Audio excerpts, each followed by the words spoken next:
अस्सलाम वालेकुम जी, welcome again. तो आज जो है क्वाड्रेटिक इक्वेशन की जो प्रॉब्लम सॉल्विंग की ट्रिक्स है उसका सेकंड पार्ट मैं आपको करवाने जा रहा हूँ। ठीक है, तो सेकंड पार्ट के अंदर कुछ और ट्रिक्स हैं वो जो मैं आपको भी बताता हूँ। ठीक है, तो आइए स्टार्ट करते हैं। The quadratic equation whose roots are reciprocal of the roots of ax square plus bx plus c is equals to 0 is cx square plus bx plus a is equals to 0। ठीक है, अब आपको कहता क्या है, कहता है कि अगर आपको कहता है कोई भी इक्वेशन बनाए, उस जो इक्वेशन आपने बनानी है उस इक्वेशन की जो रूट्स हैं वो A x square plus B x plus C के रेसिप्रोकल है। ठीक है, तो जब भी roots A x square plus B x plus C के रेसिप्रोकल हो, जो इक्वेशन न्यू हमने फॉर्म करनी है उसकी, तो आपकी जो इक्वेशन बनेगी वो इक्वेशन बनेगी C x square plus B x plus A is equal to 0।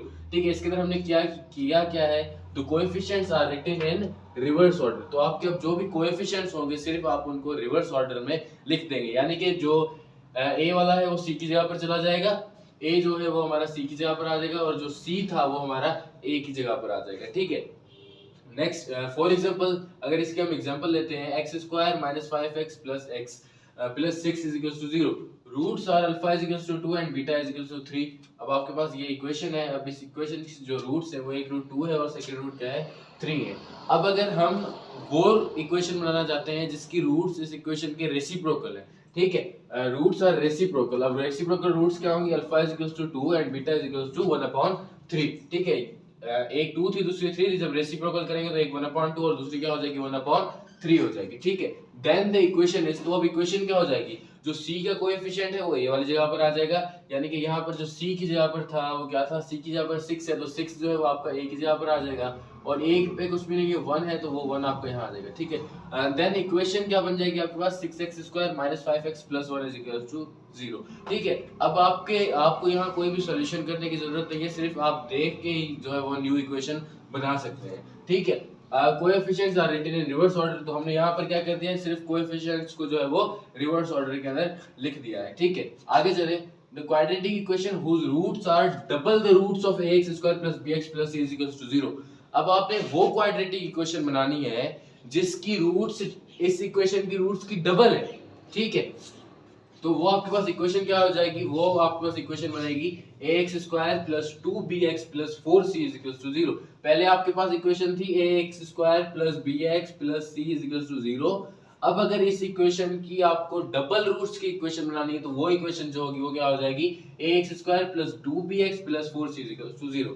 ठीक है, for example x square minus 5x plus 6 is equals to 0, ये आपके पास इक्वेशन है। अब मैं बोलता हूं कि आप वो इक्वेशन बनाएं जिसकी रूट्स इस इक्वेशन की रूट्स की डबल है।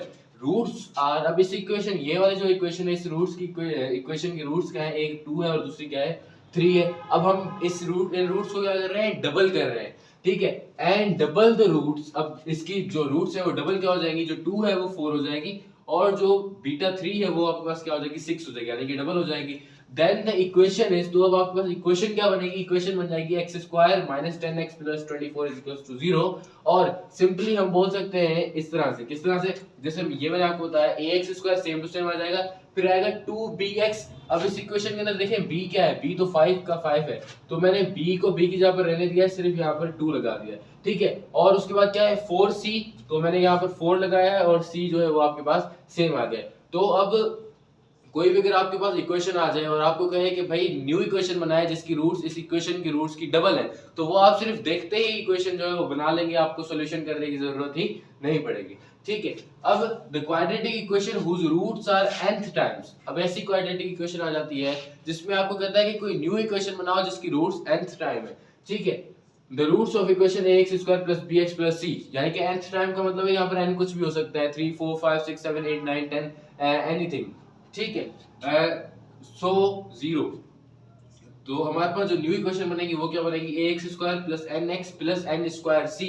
ठीक है, यहाँ पर n जो है वो नंबर है, जो भी नंबर है, अगर रूट्स डबल है तो हम यहाँ पर 2 रखते हैं, रूट्स ट्रिपल होंगी तो हम यहाँ पर 3 रखेंगे। ठीक है, रूट्स अगर 4 टाइम्स होंगे तो आप यहाँ पर क्या रखेंगे, 4 रखेंगे। ठीक है, अगर nth टाइम है तो आप यहाँ क्या रख देंगे, n रख देंगे। ठीक है, उसके बाद हमने यहाँ पर क्या रखा था, जब रूट्स डबल थी तो हमने यहाँ पर 4 रखा था, यानी कि डबल का भी हमने क्या किया था, स्क्वायर कर दिया था। तो आप यहाँ पर भी क्या करेंगे, n का स्क्वायर करेंगे। अगर रूट्स 3 टाइम होगी तो यहाँ पर आप क्या रखेंगे, 9 रखेंगे। रूट्स अगर 4 टाइम्स होगी तो यहाँ आपको क्या रखना पड़ेगा, 16 रखना पड़ेगा। ठीक है, यानी कि n का आपने स्क्वायर रखना है।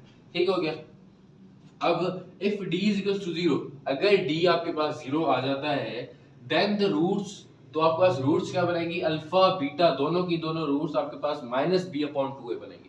ठीक है, अगर आपके पास d आ जाता है 0, d इक्वल है 0 के, तो आपकी जो दोनों रूट्स होंगी अल्फा और बीटा दोनों की दोनों क्या होंगी, -b/2a, और इक्वेशन आपके पास क्या है, ax² + bx + c = 0। ये हमारे पास क्वाड्रेटिक इक्वेशन की जनरल फॉर्म है, लाजमी नहीं है कि यही इक्वेशन हो, यहाँ पर कोई भी इक्वेशन आ सकती है। ठीक है, आगे चलें।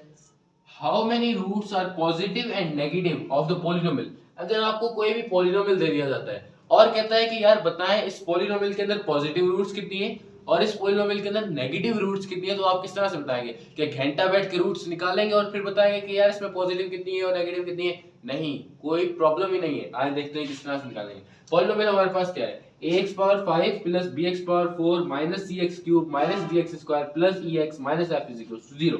ठीक है, अब इसका जो डिग्री है, डिग्री क्या है, 5, डिग्री 5 है, तो इट मींस इसकी 5 रूट्स आएंगी।